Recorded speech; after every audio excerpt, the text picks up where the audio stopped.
కేవలం 3 ఇంగ్రీడియంట్స్తో సింపుల్గా స్వీట్ ఎలా చేసుకోవాలో చూద్దాం. హాయ్ అండి, అందరికీ నమస్కారం. నేను మీ Revathi. Welcome to RK kitchen and blogs. ఈ వీడియోలో మనం ఇంట్లో ఉన్న వాటితోనే సింపుల్గా స్వీట్ ఎలా చేసుకోవాలో చూద్దామా. నేను ముందుగా ఒక బియ్యం తీసుకున్నాను. ఆ బియ్యాన్ని 2-3 సార్లు శుభ్రంగా కడిగి 2 గంటల సేపు నానబెట్టుకోవాలి. ఆ నీళ్లు వంపుకొని ఒక మిక్సీ జార తీసుకుని ఆ బియ్యం మొత్తం అందులోకి వేసుకోవాలి. కాస్త నీళ్లు వేయాలి. మూత పెట్టుకొని చూడండి, నున్నగా దోశ పిండిలాగా వేసుకోవాలి. ఉండలు లేకుండా వస్తుంది. ముందుగా స్టవ్ వెలిగించుకొని కడాయి పెట్టుకుని అందులోకి 1 కప్పు పాలు పోసుకోవాలి. పాలు గోరువెచ్చగా అయితే చాలండి. ఇప్పుడు ఒక జాలరీలోకి ముందుగా పట్టుకున్న పిండి మొత్తం ఇందులోకి వేసుకోవాలి.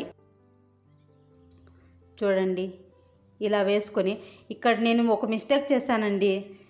అది మొత్తం ఉండలు లేకుండా ముందే కలుపుకోవాలి. కొంచెం కొంచెం వేసుకొని కొంచెం మిస్ అయింది. మీరు తప్పకుండా కలుపుతూనే ఉండాలండి. చూడండి, ఇలా బాగా కలుపుతూనే ఉండాలండి, లేదంటే ఉండలు కడతాయి. ఇప్పుడు కాస్త ఆయిల్ వేసుకున్నాను. నేను నెయ్యి కూడా వేసుకోవచ్చు. నాకు నెయ్యి అంటే పడదండి, అందుకే ఆయిల్ వేసుకున్నాను.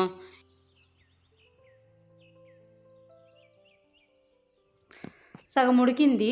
ఇప్పుడు చక్కెర 1 కప్పు చక్కెర తీసుకుని బాగా కలుపుకోవాలి. అలా కదుపుతూనే ఉండాలండి.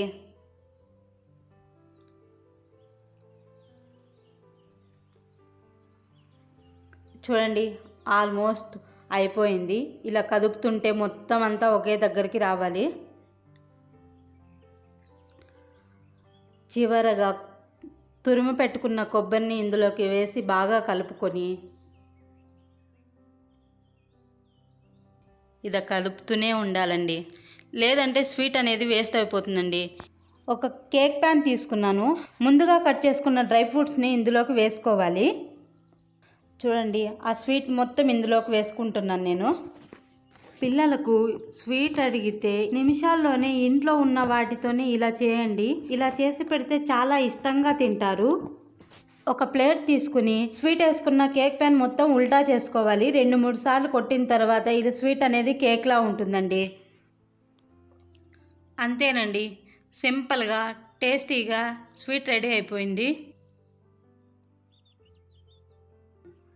చూసారు కదండి, స్వీట్ రెడీ అయిపోయింది.